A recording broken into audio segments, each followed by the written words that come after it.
It was still early when I woke up that morning. The house was quiet. Too quiet.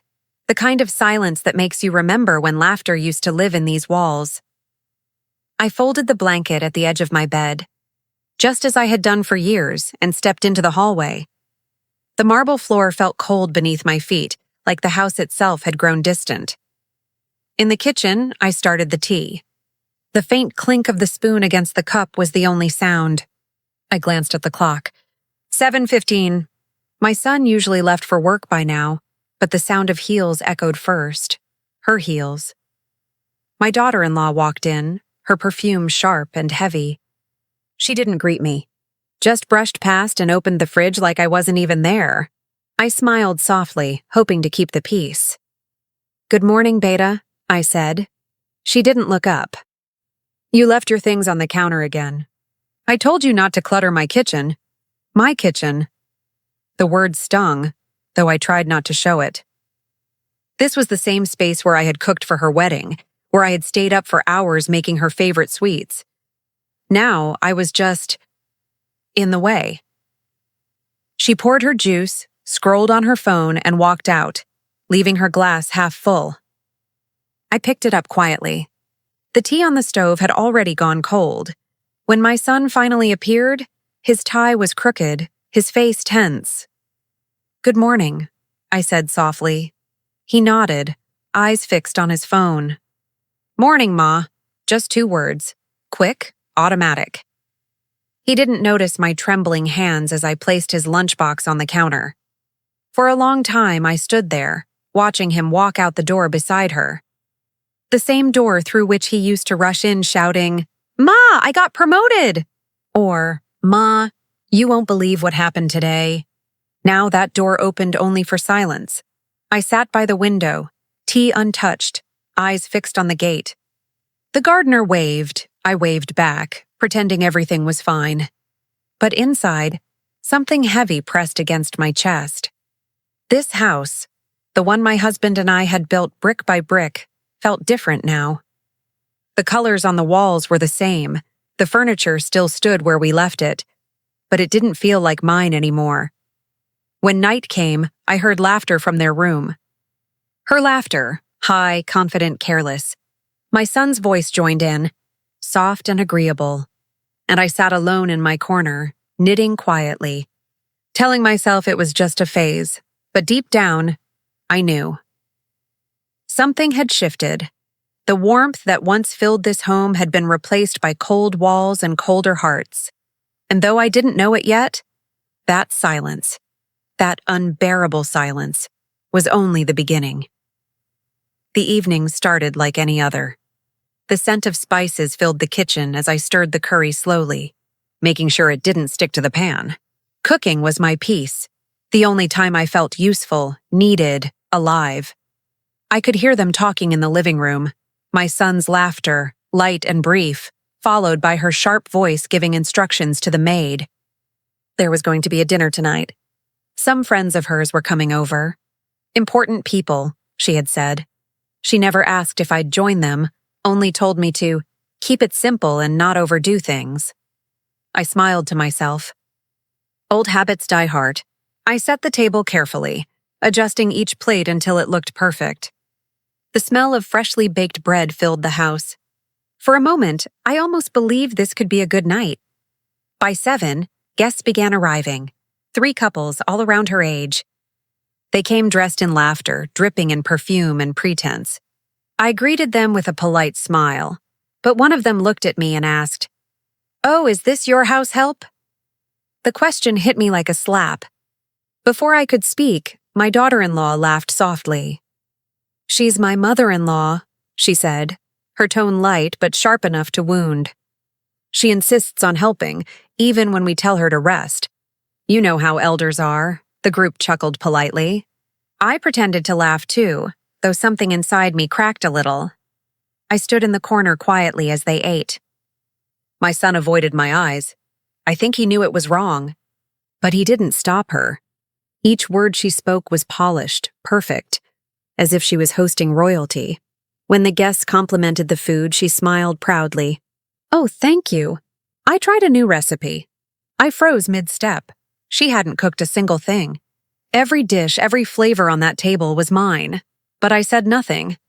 I just smiled, gathering the empty plates while they talked about vacations, jewelry, and cars.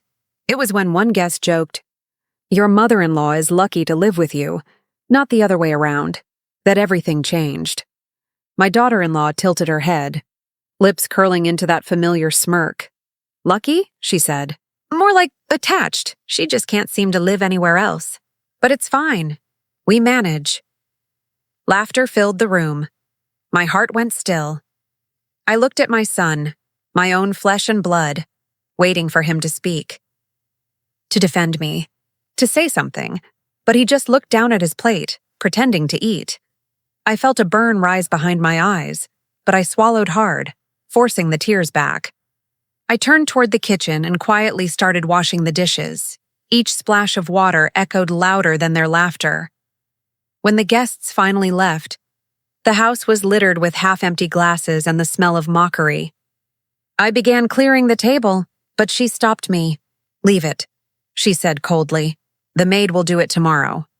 Her tone carried a finality that felt like a door closing. I nodded, stepping back. "Good night," I whispered. She didn't reply. My son hesitated for a moment, then followed her upstairs. The lights went out one by one until only the kitchen bulb remained, humming softly above me. I sat down, holding my shawl tightly around my shoulders. The night air felt heavier than ever. I replayed the dinner in my head, each word like a knife, a burden, a guest, an outsider in my own home. But somewhere beneath the ache, something else began to stir. Not anger, not yet, but a quiet, unfamiliar strength. I told myself I would keep the peace. That silence was safer, but deep down, a small voice whispered, "There's only so much a heart can bear."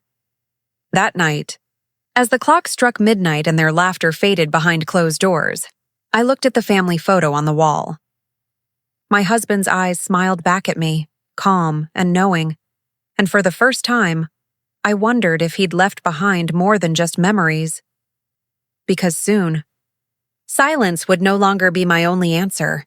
It had been 3 days since that dinner, but her words still echoed inside me. Attached. Can't seem to live anywhere else. Each time I folded the laundry or poured my tea, I heard her laughter again, sharp and mocking. I tried to act normal, cleaned the veranda, watered the plants, smiled when my son left for work, but something inside me was shifting, quietly breaking away from the silence I had lived in for too long. That evening, the air felt strange, heavy. Rain clouds hung low, pressing down on the roof as thunder rumbled somewhere in the distance. I stood by the window watching the wind stir the curtains. She was in the living room, talking on the phone, her voice dripping with irritation. "Yes, I told you she's still here," she said, pacing. "No, she won't leave. She just stays, doing her chores like some saint." She laughed, a cruel, careless laugh. My heart clenched. I should have walked away, but my feet refused to move. When she hung up, I stepped forward. "Did I do something wrong?" I asked quietly. She turned, surprised, then smirked. "You're still awake?" "I heard you talking," I said. "About me," she rolled her eyes. "Oh, so now you're eavesdropping too?" "I didn't mean to." My voice trembled. "But if you have a problem, tell me." Don't what?" She snapped, crossing her arms. "You live in this house rent-free, doing whatever you please, and you think you can question me?" Her words hit like a slap. Rent-free. I stared at her. The same woman I had once called my daughter. The same woman whose wedding I had organized with pride. She took a step closer. "Why are you still here?" she shouted suddenly, pointing toward the door. "This isn't your house anymore.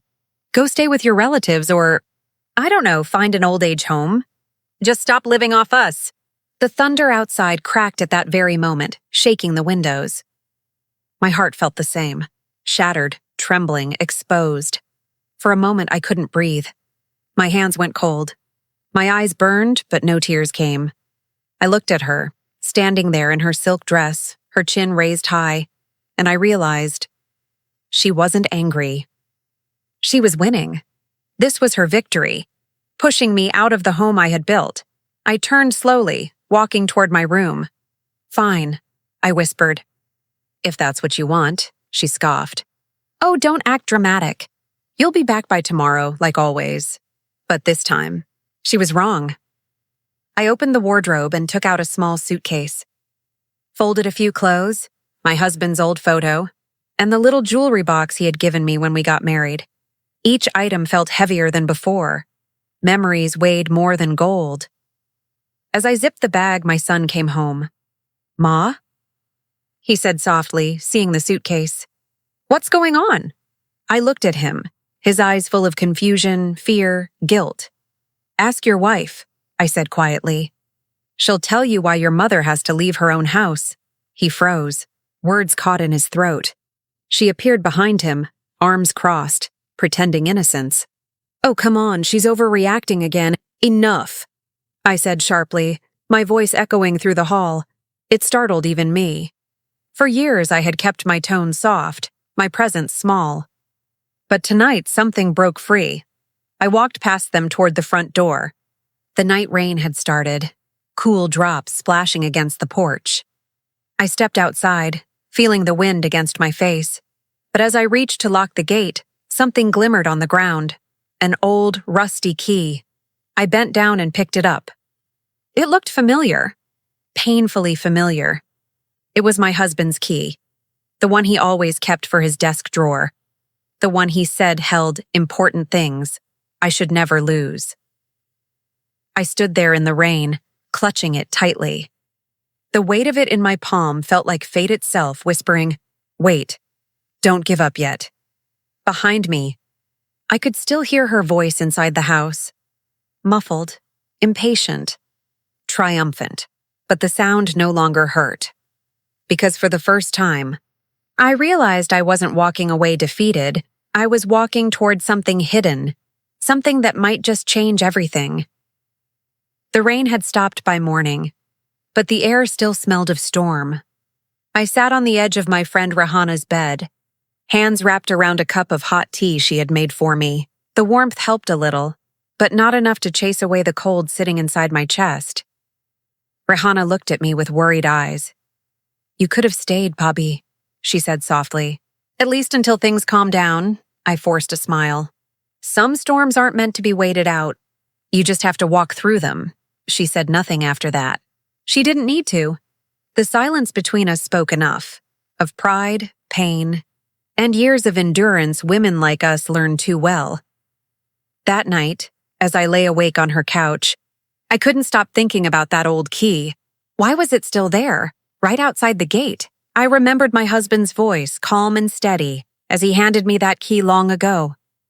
"Keep this safe," he had said. "One day you might need it." At dawn, I made up my mind. I couldn't leave things buried any longer. By afternoon, I was back at the house, not inside, but standing at the gate. The guard looked surprised. "I just need a few of my things," I said calmly. He hesitated, then nodded. "Madam's gone out. Sir's at work?" Good. I didn't want to see either of them. I walked in quietly, every step heavy with memory. The walls still smelled of sandalwood and cleaning polish. Everything looked the same, yet everything had changed. My feet led me to my late husband's study, the one room no one ever entered anymore. Dust had gathered on the desk, and the curtains were half drawn. The air felt still, untouched, sacred. I pulled the small drawer on the right. Locked. My heart quickened. I took out the old key, my hands trembling. It slid in perfectly. When the drawer opened, the smell of old paper and ink filled the air. Inside were envelopes, a few photographs, and a brown file with my husband's handwriting. Neat, strong, unmistakable. Property documents and will, confidential. I froze. My breath caught in my throat. For a long moment, I just stared at it. Then slowly I opened it. Inside were title deeds, bank receipts, and legal papers, all bearing his name. And then, mine. My name, clearly written as sole owner of the house and assets. There was also a handwritten letter. Edges yellowed, but his words still sharp and clear. If you're reading this, it means life has taken its turns. I want you to remember, this house, our home, belongs to you. I've left everything in your name because I trust your heart to protect what we built. Never let anyone take that from you. I covered my mouth, tears spilling before I could stop them. He had known. Somehow he had known that one day I might need proof, not of love, but of justice. I sat there for what felt like hours, the letter pressed against my heart. The pain of betrayal still burned, but beneath it, a spark had come alive, quiet, steady, unstoppable. The front door opened suddenly. "Ma?" It was my son. He looked confused, then uneasy when he saw the open drawer. "What are you doing here?" he asked.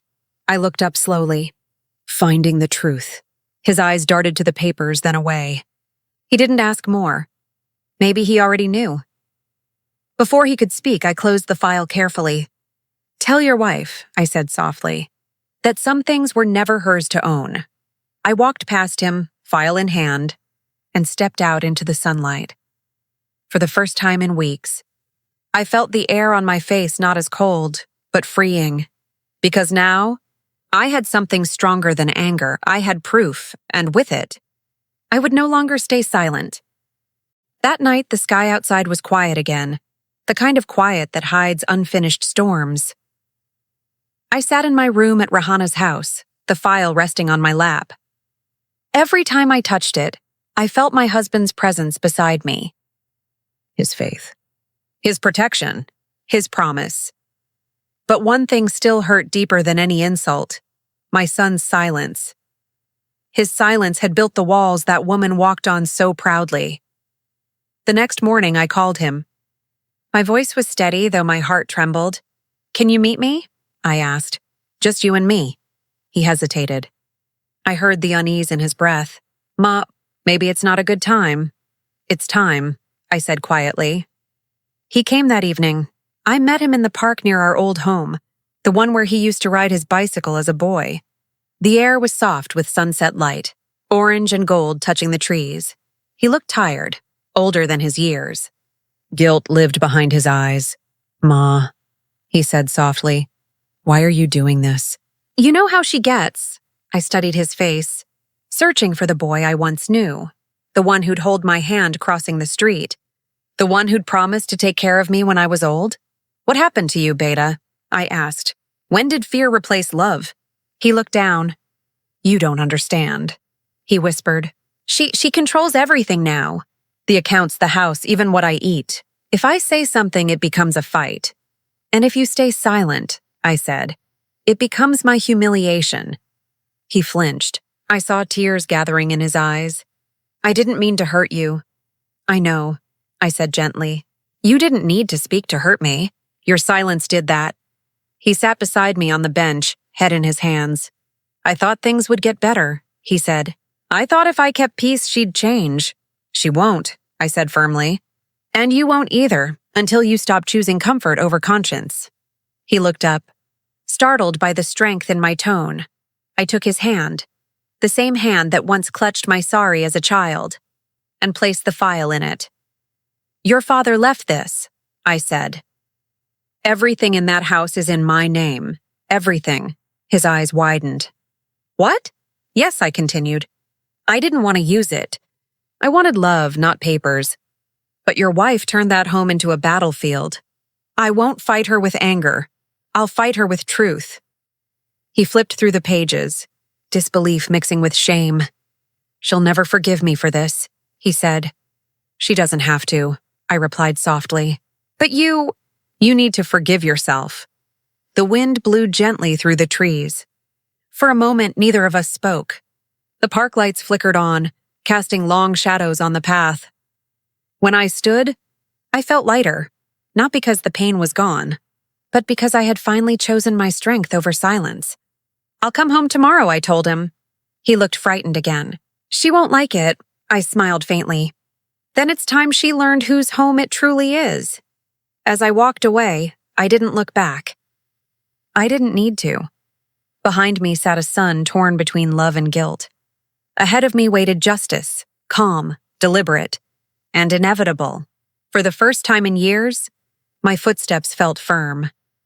This wasn't revenge driven by hate. It was the kind born from truth, and from a mother finally remembering who she was. The next morning, I woke before dawn. The air carried a chill, the kind that seeps into your bones and asks if you're truly ready for what's ahead. I was. For years, I had lived like a shadow in that house. Quiet, careful, unseen. Today, the shadow would step into the light. I dressed simply, a pale cerise, the one my husband had always liked. I didn't need armor. I had truth. The file was in my bag, heavy not with paper, but with justice long delayed. When I arrived, Rahana was at the dining table, her phone in one hand and a smirk in the other. My son sat opposite her, eyes down as usual. She looked up, her voice dripping with mockery. "Oh, look, the guest returns," she said.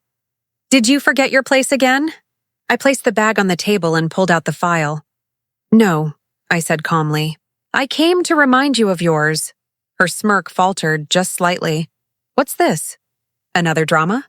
I didn't answer. Instead, I opened the folder and slid a few documents across the table. The house deed, the bank details, my husband's signed letter. Every seal. Every signature. Every truth. Her laughter cracked the silence like glass. "Oh, please," she scoffed. "You think a few old papers mean anything now?" My son looked up. His face was pale. He knew. He remembered the file from last night. He whispered, "Rahana, please, just read them." She snatched the papers, eyes darting across the lines. I watched the color drain from her face. Her lips parted, but no words came. "Your husband," I said softly, "built this home with his own hands. When he died, he made sure I would never be thrown out. Every inch of this place belongs to me." Silence. Then her chair scraped back with a sharp sound. "You're lying!" she hissed. He told me, he promised me," I interrupted, my voice steady. "He promised that no matter what storms came, I would always have a home." My son stood now, caught between us. "Rahana, it's true," he said quietly. "I saw the papers myself. It's all legal." Her hand shook as she gripped the documents, her pride unraveling with each passing second. "So what now?" she spat. "You'll throw us out? Make a scene? Is that what you want?" I took a slow breath. "I don't need to throw anyone out. The truth already has." She blinked, confused. "I won't humiliate you," I continued. "I won't scream like you did. But I will take back what's mine. With grace. Not vengeance." My son lowered his head, shame pooling in his eyes. "Ma, I'll make it right," he whispered. "You don't have to," I said gently. "Just stop helping her break what your father built." Rahana's voice cracked. "You can't do this. Where will we go?" For a moment I saw fear in her. Not arrogance, not cruelty, but genuine fear. And strangely, it didn't satisfy me. Because revenge, I realized, is hollow when the victory comes from someone else's downfall. "I'm not throwing you into the street," I said quietly. "But from this moment on, the house will be run by my rules. Respect, that's all I ask." No one spoke. The only sound was the ticking clock on the wall. Slow, rhythmic, final. I gathered the papers, placed them back into the file, and stood. The same woman who once mocked me now sat speechless in her own kitchen. The same house that once felt like a prison now breathed like home again. As I turned to leave the room, my son followed me. "Ma," he said softly, "I don't deserve your forgiveness." I looked at him, the boy who had once been my pride, the man who had lost his way. "Then earn it," I said. "Start by being the son your father raised, not the one fear created." He nodded, tears streaking silently down his face. I stepped outside into the courtyard, sunlight spilling across the tiles. For the first time in years, it felt warm, not from the sun, but from peace. The day the paper spoke, I didn't shout. I didn't seek revenge. I simply reclaimed my name, my dignity, and my place. And in that quiet victory, I finally felt free. The house was silent again, but it was a different kind of silence, steady, almost sacred. For weeks, storms of anger had raged through these rooms, but now, all that was left was stillness. I sat by the window, watching sunlight slip across the tiled floor. Every corner that once held fear now held peace. Then came the knock. Slow, hesitant. When I opened the door, Rahana stood there, her face pale, her eyes swollen from sleeplessness. The woman who once walked through this house like a queen now looked small, fragile, almost lost. Behind her stood my son, quiet as a shadow. "Amma," Rahana began, forcing a weak smile. I needed to see you." I said nothing. I simply moved aside and let her in. Her eyes darted around the living room as if searching for the power she'd lost. The house didn't recognize her anymore. We sat across from each other. She clasped her hands tightly, her voice trembling. "I know I've made mistakes," she said. "I spoke out of anger. I didn't mean all those things." I watched her carefully. "Didn't mean them?" I asked quietly. "You said them with such confidence." She looked down, shame flickering across her face. "I was under pressure.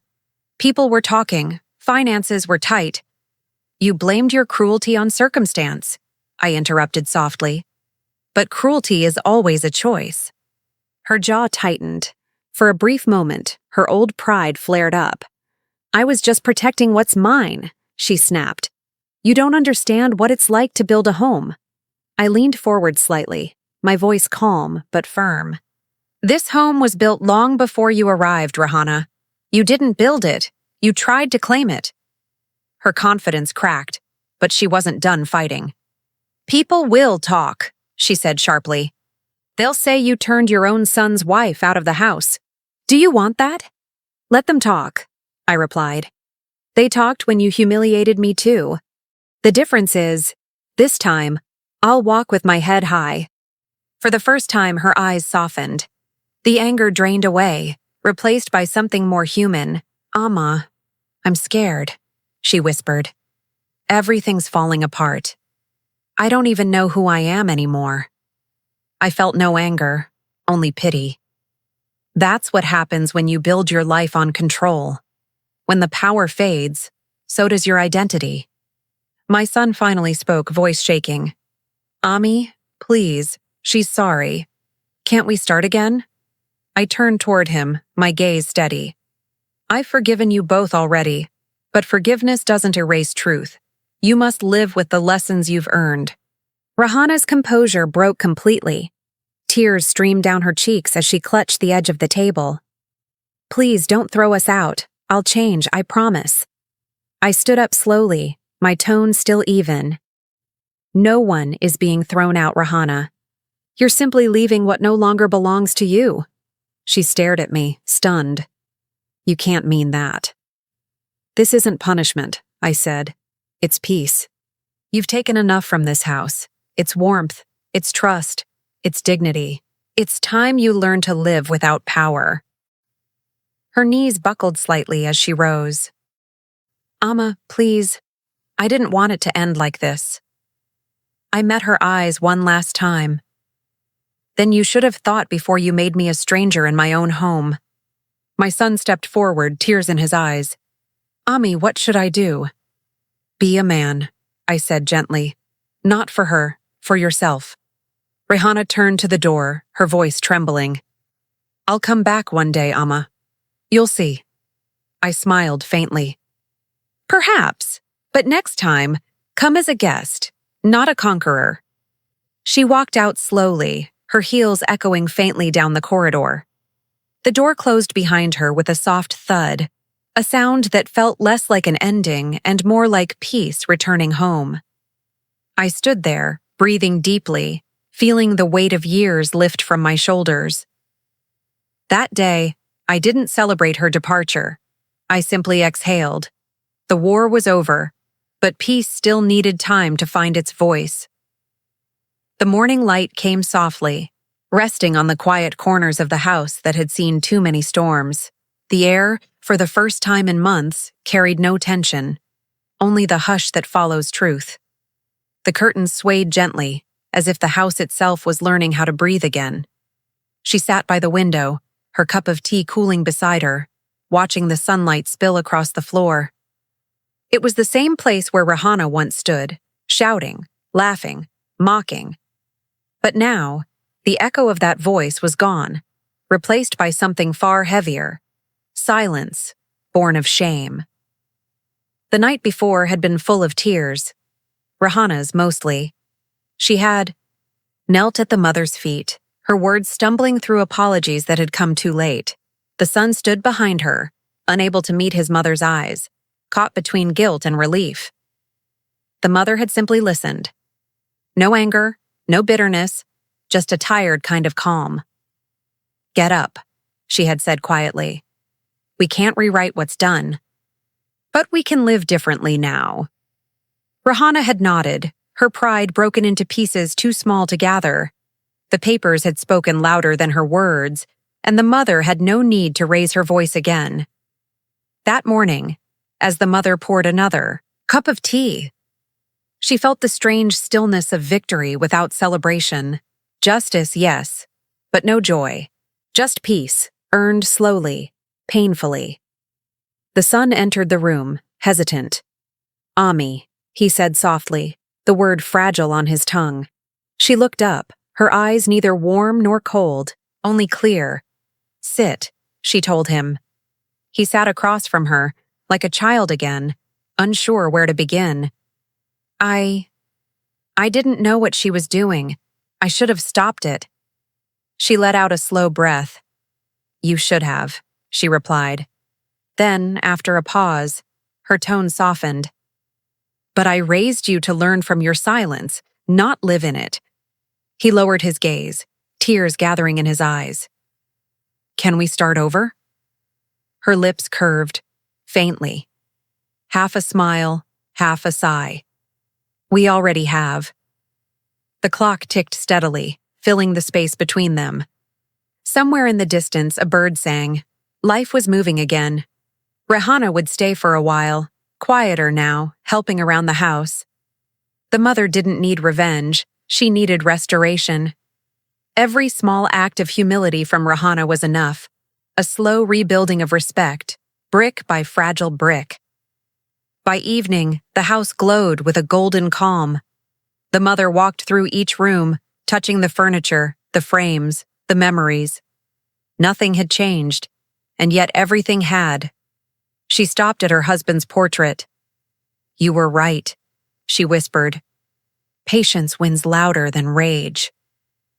Outside, the sun dipped below the horizon, setting the sky aflame one last time before night. The mother closed the curtains gently and turned back inside, her steps light, her heart steady. Peace had not come as a gift. It had come as a choice. And she had made it.